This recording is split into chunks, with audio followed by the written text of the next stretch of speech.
જલ્દી જલ્દી હવે રિયાએ કીધું છે કે ભરતનાટ્યમ આવે તારે કરવું પડશે, એટલે જો રિયાનું નામ આવેલું હતું તો રિયા કરતે જ ને. અપેક્ષા બી હતી કે રિયા કરે, હવે તારા પર આવ્યું એટલે હવે કરવું જ પડે એવું.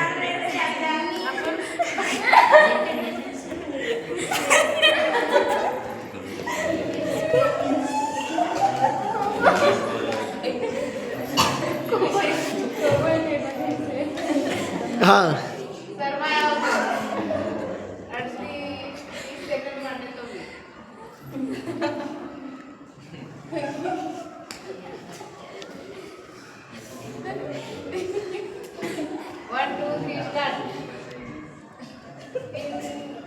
ધીરે ધીરે